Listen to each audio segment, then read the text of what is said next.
तो आदाब, नमस्कार, गुड इवनिंग, सत श्री अकाल। एक बार फिर आप तमाम लोगों का स्वागत है क्राइम तक की कहानी के इस एपिसोड में। उम्मीद है पूरी फैमिली अच्छी होगी, अपना और अपनों का ख्याल रख रही होगी। मैं पहले भी कई बार कह चुका हूं कि इंसान से खतरनाक दिमाग इस दुनिया में कोई और चीज़ है ही नहीं। अब तक कितने ही तरीके आपने सुने होंगे कत्ल करने के, अलग अलग तरीके, अलग अलग साजिशें, अलग अलग वजह, अलग अलग लाशों को ठिकाने लगाने के तरीके। हाल फिलहाल में तो वो चाहे नीला ड्रम हो, संदूक हो, बैग हो, बेड बॉक्स हो, फ्रिज हो, कुकर हो, कहाँ कहाँ से लाशें उगली और कैसे कैसे किस किस तरीके से कत्ल हुआ। अभी कुछ वक्त पहले ऐसे ही दो चीज़ें आई थी, दो कहानियाँ, एक अजमेर से, एक शामली से। एक पति पत्नी जा रहे थे, लुटेरों ने हमला कर दिया, पति घायल, पत्नी को अस्पताल ले गया, खुद भी घायल है। और उसके बाद पत्नी की मौत हो गई। जब पुलिस ने तफ्तीश की तो घायल पति ही सलाखों के पीछे, क्योंकि साजिश उसकी ये थी कि पत्नी को ऐसे मारें कि वो भी घायल हो और पुलिस को शक न हो। शामली में एक पत्नी ने अपने पति का कत्ल करवाया और पति की लाश के पास बैठकर फूट फूट कर रो रही है। लेकिन इसी दौरान में जब पुलिस के हाथ पत्नी का मोबाइल लगा तो एक ऐसा राज उगला कि बाद में पत्नी सचमुच कर रोने लगी, क्योंकि जेल पहुंच गई थी। तो साजिश, कहानियां, तरीके अलग अलग है। इंसानी दिमाग बेहद खतरनाक, हमेशा नई नई चीज़ें सोचता रहता है। मुझे लगता है कि कत्ल के सैकड़ों हज़ारों तरीके तो हुए होंगे, जिनके तरीके से या जिसके ज़रिए इस देश में बहुत सारे कत्ल हुए, दुनिया में भी हुए। लेकिन मुझे लगता है कि आज जो कहानी आपको सुनाने जा रहा हूँ, आज का जो कत्ल का तरीका कातिल ने इस्तेमाल किया, ये सबसे अजीब और गरीब है। और शायद इससे पहले इसकी कोई दूसरी मिसाल, इसका कोई दूसरा एग्जाम्पल नहीं मिला। कम से कम मेरी अपनी क्राइम रिपोर्टिंग के करियर में कभी मैंने नहीं सुना कि किसी का कत्ल इस तरीके से भी किया गया है। चाकू, तलवार, पॉइजन, डुबोकर, जलाकर, लटकाकर, गाड़ियों के नीचे डालकर, कई तरीके से कत्ल हुए, यहाँ तक कि बम से भी उड़ाकर, पार्सल बम के भी जरिए। लेकिन सोच से परे की चीज़ है कि एक शख्स इस कत्ल को करने के लिए जो तरीका इस्तेमाल करता है, पता नहीं उसके दिमाग में आया कहाँ से। ये कहानी है मैसूरू की। बड़ी खूबसूरत जगह है, कई बार मुझे जाने का मौका मिला। इसी मैसूरू से 55 किलोमीटर दूर एक जगह है बायलूर। उसी बायलूर में एक लॉज है जिसका नाम है SJRS। इसी लॉज में 23 अगस्त को, यानी 23 अगस्त को, दो लोग चेक इन करने के लिए आते हैं। रजिस्टर पर दोनों लिखाते हैं कि वो पति पत्नी हैं। पति का नाम था सिद्धेराजू, उम्र 24 साल, और पत्नी का नाम दर्शिता, उम्र 22 साल। हस्बैंड वाइफ लिखाकर उन्होंने अपना ID कार्ड दिया और फिर लॉज में चेक इन कर लेते हैं। चेक इन करने के करीब घंटे भर बाद सिद्धेराजू कमरे से बाहर निकलता है और जो लॉज का स्टाफ बैठा था उससे पूछता है कि हमें खाना खाना है, या आसपास में कोई अच्छा रेस्तरां, ढाबा जहाँ से खाना ला सकूँ। चूँकि एक लॉज था, यहाँ खाने पीने का इंतजाम था नहीं रेस्टोरेंट या होटल की तरह, तो बताता है कि थोड़ी दूरी पर एक रेस्तरां है, वहाँ तुम्हें खाना मिल जाएगा। सिद्धेराजू अपनी पत्नी को छोड़कर दर्शिता को लॉज में खाना लेने चला जाता है। खाना लेने के बाद दोपहर लगभग 2:45 बजे वो वापस लॉज में लौटता है। करीब 12 बजे इन्होंने चेक इन किया था, अब 2.25 घंटे हो चुके थे। खाना लेने में वो करीब 2 बजे गया था, 45 मिनट के बाद लौट आया। रूम नंबर 116 था उस लॉज का। लौटने के बाद ये अपने रूम नंबर 116 की तरफ चला जाता है, लेकिन थोड़ी देर के बाद वापस लॉज पे काउंटर पे लौटता है और काउंटर स्टाफ से कहता है कि कमरे का दरवाज़ा नहीं खुल रहा है और मैंने बेल बजाई, अंदर से मेरी बीवी, वो भी कोई रिस्पॉन्स नहीं कर रही है, तो आपके पास मास्टर की होगी, आप दरवाज़ा खोल दीजिए। रिसेप्शन पर बैठे हुए शख्स को मालूम था कि इसने भी 2 घंटे पहले तो चेक इन किया, वो जानता था। उसने कहा चलिए। अब वो मास्टर की लेकर रूम नंबर 116 पर पहुंचता है, दरवाज़ा खोलता है। जैसे ही दरवाजे को धक्का देता है, सामने बेड पर जैसे ही उस स्टाफ की नज़र पड़ती है और साथ में सिद्धेराजा की, दोनों की चीखें निकल जाती हैं। घबराया सिद्धेराजा अंदर जाता है, उसके पीछे पीछे वो लॉज का स्टाफ। लाश को देखकर वो बुरी तरह घबरा जाता है, उल्टे पैर वापस निकलता है। असल में लाश की हालत ही ऐसी थी। लाश बेड पर थी, फर्श पर चारों तरफ खून, बेड पर भी खून, दीवारों पर खून के निशान। पास में मोबाइल रखा हुआ था, फर्श पर कुछ तार पड़े हुए थे और कुछ छड़ी जैसी थी, स्टील के रॉड जैसी, छोटी पतली सी। जो सबसे अजीब चीज़ थी जिसकी वजह से उस लॉज का स्टाफ घबराया और डरकर उल्टे पैर भागा था, वो ये कि जिस लड़की की लाश पड़ी थी उसके बाकी जिस्म के तमाम हिस्से तो सही सलामत थे, लेकिन उसके चेहरे के ऊपर एक खालीपन था, चेहरा गायब था। ऐसा लगता था कि जैसे चेहरे के ऊपर कोई बम फोड़ा गया हो। सिर्फ चेहरा गायब, बाकी पूरा जिस्म सही सलामत, थोड़ी बहुत गर्दन पर चोटें। अब स्टाफ भाग कर जाता है, बाकी के स्टाफ आते हैं। इधर सिद्धेराजा रो रो कर बुरा हाल। वो फ़ौरन अपनी पत्नी को उठाकर नज़दीक के अस्पताल ले जाने की कोशिश करता है, लेकिन जैसे ही वो ऐसा करता है, जो लॉज है उसका मैनेजर आ जाता है, वो सारी चीज़ें देखता है, वो समझ जाता है कि ये मामला क्राइम का है, ये मामला मर्डर का है, या हो सकता है कोई हादसा भी हो। तो कहता है आप मत ले जाओ, पुलिस को बुलाते हैं, पुलिस ले जाएगी एम्बुलेंस के साथ। सिद्धे राजा कहता है कि नहीं, मुझे पता है, ये अक्सर मोबाइल को चार्जिंग पर लगाकर बात करती है, और आपने सुना होगा बहुत सारे मोबाइल फट जाते हैं, तो शायद मोबाइल भी वहीं पड़ा हुआ था। उसने कहा मोबाइल फटा होगा, और मोबाइल एक फटा हुआ पड़ा हुआ भी था। तो कहता है कि अस्पताल ले चलते हैं, शायद कुछ उम्मीद हो, लेकिन देख कर तो कुछ अंदाज़ा था नहीं। लॉज वाले को ये बात समझ भी नहीं आती, और वो कहता है कि नहीं, आप पुलिस का वेट कीजिए। बार बार जिद करता है सिद्ध राजा, लेकिन लॉज के लोग उसे जाने नहीं देते, वहीं रोकते हैं, पुलिस को कॉल करते हैं। अब पुलिस मौके पर, जब पुलिस कमरे में दाखिल होती है, लाश की हालत देखकर उनके भी रोंगटे खड़े हो जाते हैं, क्योंकि ऐसी लाश उन्होंने इससे पहले देखी नहीं, जिसका सिर्फ चेहरा गायब है, एक तरह से खालीपन है। चेहरे का ऊपरी हिस्सा सामने का पूरा गायब है। दीवारों पर, फर्श पर, बेड पर हर तरफ खून के छींटे हैं, शायद चेहरे के कई टुकड़े हैं जो बिखर कर उड़े। पुलिस ने भी ऐसी लाश देखी नहीं है, पुलिस को कुछ समझ भी नहीं आ रहा कि मामला क्या है, लेकिन सिद्धे राजा रो रो कर कह रहा है कि हम पति पत्नी हैं, इसका नाम दर्शिता है, मेरा सिद्धे राजा है, और हम लोग एक बेद्दादुरा गांव है, वहाँ से कुछ किलोमीटर की दूरी पर, वहाँ से आए हैं। उसने कहा कि हमें यहाँ एक मंदिर में दर्शन करना था, इस वजह से आए। खैर पुलिस उसकी बात सुनती है, बॉडी को उठाकर अस्पताल ले जाया जाता है। इतनी देर में फॉरेंसिक टीम को इन्फॉर्म कर दिया जाता है। फॉरेंसिक की टीम अब कमरे में है। फॉरेंसिक टीम आती है, सारी चीज़ें देखती है। सिद्धे राजा से फिर से बयान लिया जाता है। वो फिर से कहता है कि मेरी वाइफ अक्सर मोबाइल चार्जिंग के दौरान रख कर भी फ़ोन पे बात करती थी, मोबाइल गर्म हो जाता था, हीट, और हो सकता है उससे ब्लास्ट हुआ हो। और चूँकि चेहरे के करीब होता है मोबाइल कान के, तो ऐसे मोबाइल फटने के कई इंसिडेंट हुए जिसमें चेहरे को ही ज़्यादा नुकसान पहुँचा। पुलिस ने भी इस बात को रूल आउट नहीं किया, शुरू में फॉरेंसिक टीम को भी लगा, लेकिन तभी फॉरेंसिक टीम की नज़र कमरे में रखी कुछ अजीब और गरीब चीज़ों पर पड़ती है। बिजली का तार जो करीब 2 मीटर का उस कमरे में पड़ा हुआ है। कुछ उन्होंने देखा कि एक छड़ी जैसी पड़ी हुई है, गिलेटिन एक शब्द है जो विस्फोट के लिए इस्तेमाल किया जाता है, उसके कुछ अंश वहाँ पड़े थे।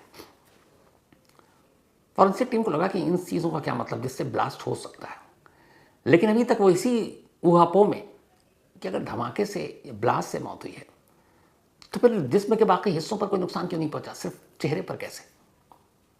ये बात उनके गले नहीं उतर रही। अच्छा, जब उन्होंने लाश देखा तो हाथ पैर सब खुले हुए सलामत थे, लेकिन तभी उसी फॉरेंसिक टीम में एक शख्स थे जिन्हें किसी विदेश की एक किस्सा याद आया।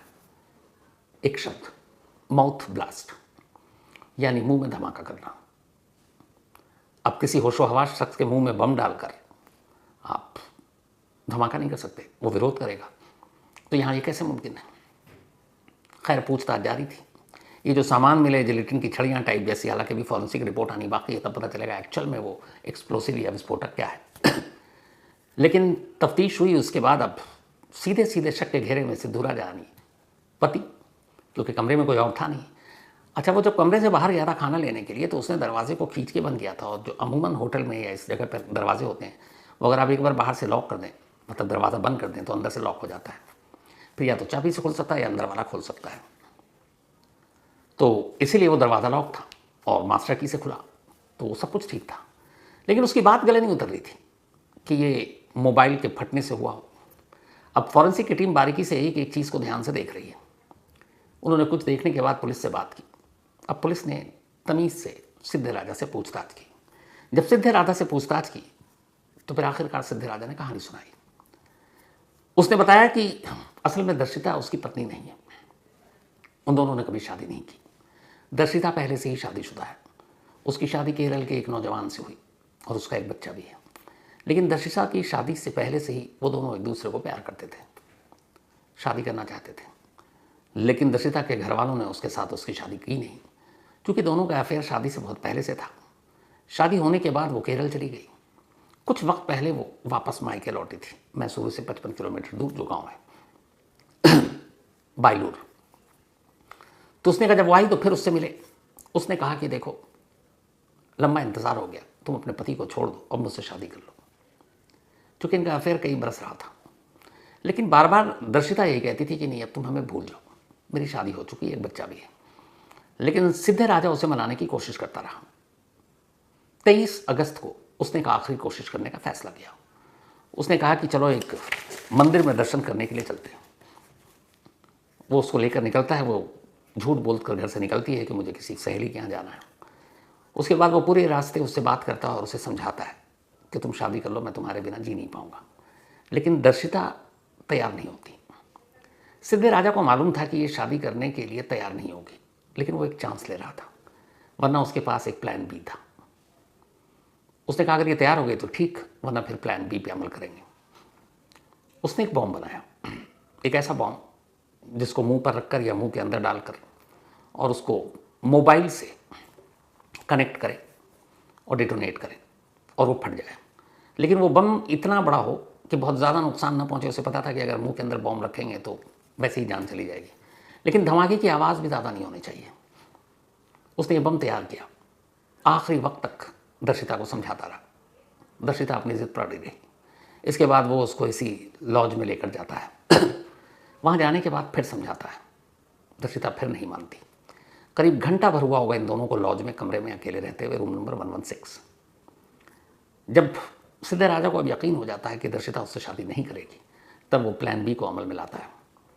वो सबसे पहले दर्शिता के हाथ बांधता है, फिर दोनों पैर बांधता है, फिर उसे बिस्तर पर बेबस कर लेटा देता है। इसके बाद उसके मुंह में वही जो बॉम्ब उसने बनाया वो डालता है और उसको उसने मोबाइल से डिटोनेट कर रखा था, और फिर दूर बाथरूम की तरफ जाता है और वो ब्लास्ट करता है। उसे पता था वो कुछ खास केमिकल और इन सारी जानकारी के ऊपर काम कर चुका था। उसे मालूम था कि आवाज़ बहुत ज़्यादा तेज़ नहीं होगी। उसने लॉज में टीवी भी ऑन कर रखा था, सारी खिड़कियाँ दरवाजे बंद थे। जब वो ब्लास्ट हो जाता है तब वो बाहर निकलता है, बेड के करीब जाता है।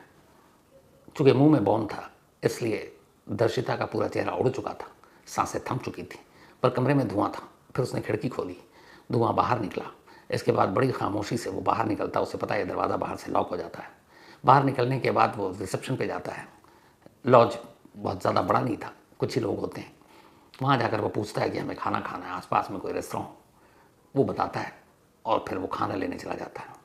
खाना लेकर आता है। उसे पता है कि वो एक कत्ल करके आया, लेकिन वो उसके लिए भी खाना लेकर आया क्योंकि ये सारा उसको प्लान दिखाना था। खाना लेने के बाद आता, उसे मालूम है दरवाज़ा खुलेगा नहीं क्योंकि उसने बाहर से खींच के बंद कर रखा है। फिर वो मास्टर की लेकर इसलिए चलता है क्योंकि मास्टर की उसके हाथ में नहीं देना था। स्टाफ साथ जाएगा तो वो स्टाफ उसका एक विटनेस बन जाएगा कि हाँ, मैंने इसके सामने दरवाज़ा खोला और अंदर गए तो लाश पड़ी थी, और ये बाहर हमारे सामने आया था खाना पूछने के लिए रेस्टोरेंट में, तो वो भी उस बात का गवाह था, ताकि पुलिस इन्वेस्टिगेशन में ये सारी चीज़ें उसकी मदद कर सकें। उसने यही किया। लेकिन बिजली के तार शायद बॉम्ब बनाने डिटोनेट करने के लिए जो भी यूज़ हुआ, और उसकी मोबाइल की थ्योरी और कहानी वो गले नहीं उतर रही थी।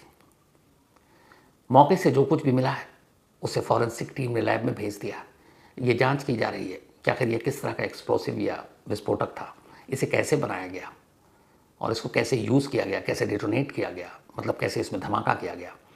ये सारी चीज़ें फॉरेंसिक की जब रिपोर्ट आ जाएंगी या सिद्धे राजा अपना पूरा मुंह खोल चुका होगा तो ये पता चलेगा, क्योंकि ये 23 अगस्त की बात है और आज 26 है।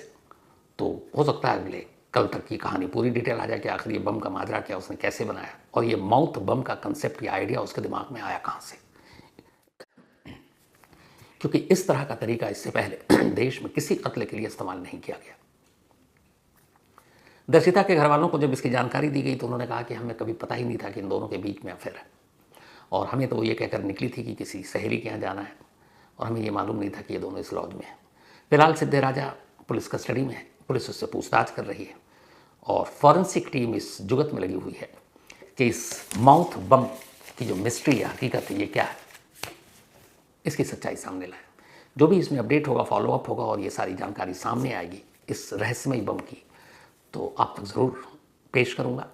फिलहाल मुझे भी इंतज़ार है कि आखिर ये बम किस तरह का था, ये आइडिया इसको कहाँ से मिला, फिर इसने इस तरह से सटीक बम कैसे बनाया, बम बनाने में इस बात का ख्याल कैसे रखा कि इसकी आवाज़ या गूंज कितनी होगी, कितनी दूर तक जाएगी, और ये सारी प्लानिंग, क्योंकि कत्ले के 1000 तरीके थे, बट ये शायद इस देश में पहला है जिसमें माउथ बम के ज़रिए किसी को मारा गया। तो जो भी अपडेट जानकारी आएगी आप तक ज़रूर पहुंचाऊंगा। तो फिलहाल इसी के साथ आज की कहानी में इतना ही, लेकिन कहानी ख़त्म करूं उससे पहले वही अपना सिलसिला। आज शैलेट वियलस, इनका बर्थडे है। Happy birthday chalet and God bless you, हमेशा आप अच्छी रहो, खुश रहो। और मैथ्यू वेगस साहब ने भेजा है, मैथ्यू साहब की डॉटर हैं शैलेट। इसके अलावा दीपिका मैदा, इनका भी आज बर्थडे है, तो हैप्पी बर्थडे दीपिका। और ये भेजा है भेमचंद मैदा जी ने, उनकी बेटियां हैं दीपिका। साथ ही पूजा पंचोली, इनका भी आज वाइफ है, हैप्पी बर्थडे पूजा जी। और ये राहुल नोजिया साहब की वाइफ है। साथ ही बिलाल, इनका भी बर्थडे है, तो हैप्पी बर्थडे बिलाल, भेजा अदनान ने है। इसके अलावा कृष्ण डांगी, इनका भी बर्थडे है, हैप्पी बर्थडे कृष्ण, और ये सुनील डांगी जी के बेटे हैं कृष्ण। अनिकेत कुमार, इनका भी बर्थडे है, तो हैप्पी बर्थडे अनिकेत, और ये भेजा अमन कुमार ने, अमन कुमार के भाई हैं। इसके अलावा शेफाली मित्तल, इनका भी आज बर्थडे है, हैप्पी बर्थडे शेफाली, और ये भेजा है गुंजन मित्तल ने। साथ ही thank you so much Sandhya Patel Khan and Shamshad, आप दोनों का। इनकी कहानी ये है कि कल मैं ऑफिस से घर जा रहा था और अचानक घर के पास एक लेडी दौड़ती हुई एक छोटी सी बच्ची को गोद में लेकर चली आ रही थी। पहले तो विनोद शिकारपुरी ने देखा, मुझे कुछ समझ में नहीं आया, मुझे लगा किसी और की तरफ जा रही हैं, लेकिन फिर वो अचानक आई और जैसे ही उन्होंने शीशे की तरफ देखा, रुकी, तो मैं उतरा। पहले तो मैं समझ नहीं पाया, फिर पता चला कि वो कहानियाँ सुनती हैं, पता नहीं क्यों, लेकिन फ़ैन है। खैर फिर मिला, बातचीत हुई, संध्या से भी, शमशाद से भी। शमशाद का नाम बदल कर अब संध्या ने शम्स रख दिया। खैर, और इन्होंने बड़ी अच्छी लॉजिक बताई है। संध्या मतलब शाम, शम्स मतलब सूरज, क्या जोड़ी है। ऊपर वाला आप दोनों की जोड़ी को हमेशा बना के रखे, संध्या और जो बिटिया है उसको ऊपर वाली लंबी उम्र दे। आप लोगों का प्यार देखकर कई बार डर जाता हूँ, इतनी सारी उम्मीदें, तवक्को सब रखते हैं कि कहीं कभी कोई गलत ना हो जाए, इसीलिए। लेकिन ये आपका प्यार है जो हमेशा एक, क्या कहते हैं कि ऊर्जा देता कि और बेहतर करूँ और अच्छा करूँ। थैंक यू सो मच संध्या कल की मुलाकात के लिए, और मुझे सच में अच्छा लगा। And Shamshad thank you so much. तो ऊपर वाले से यही दुआ है कि आप लोग हमेशा अच्छे रहें, साथ रहें, खुश रहें, एक दूसरे का ख्याल रखें, और ऊपर वाला बिटिया को लंबी उम्र दे। Thank you so much. तो इसी के साथ कहानी में आज इतना ही। अब आपसे मुलाकात होगी कल रात 9 बजे किसी नई कहानी के साथ। तब तक अपना और अपनों का ख्याल रखिएगा। Thank you very much.